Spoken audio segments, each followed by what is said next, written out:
her. Bless God for her.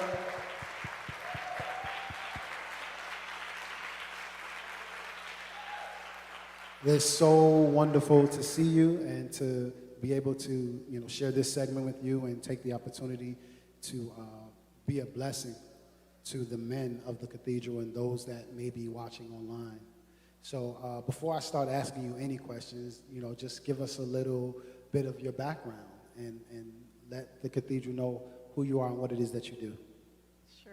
Good morning. Praise the Lord. Thank you so much for allowing me to be a part of having this platform to speak about the importance of our health and well-being. My name is Dawn Kiernan Aldrich. I am by training an oncologist, which is the field of cancer. Well, what I do, though, is I work with the FDA, the American Association for Cancer Research.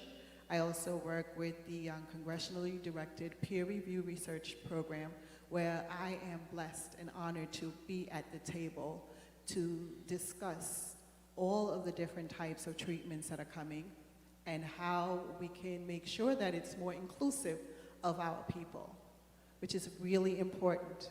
We need to be a part of the process because it's not a one-size-fits-all approach. So I have to be there to say, well, how many people of my generation or my age group or people who are older than me or who are younger, but the people who represent my population and my community, how many people were involved? What were the outcomes?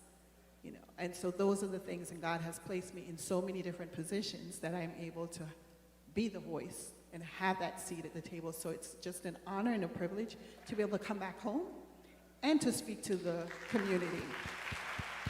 Wow, that is beautiful.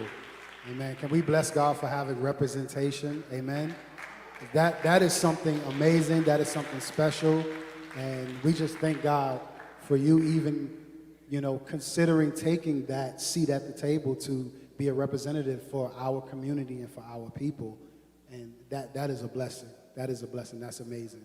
We thank God for that. So I'm just going to ask a few questions, and, you give us your expert answer on where you see things as far as these questions are concerned. I'm sorry.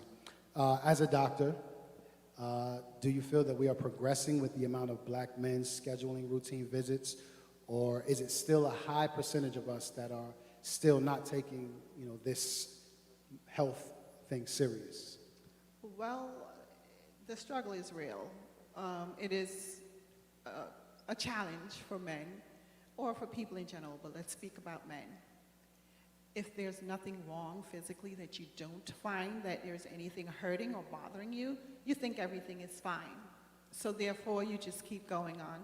And then when certain things happen, for example, you have a backache or back pain, you start to make excuses, or you try to figure out, well, what did I do? Did I pick something up? And then you start to rationalize it.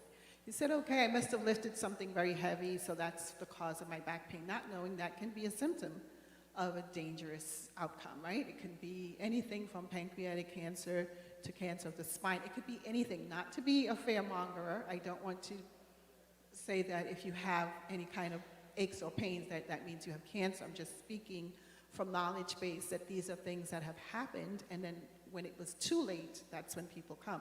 And that's the important thing, is getting to know who you are. It's important to then start develop your own health profile, not just for yourself, but for your generations to come, for your family, for your children, for them to know what they're at risk for. It's important for your children, your grandchildren to know this is something that we can no longer keep private, our business, and don't want others to know, or don't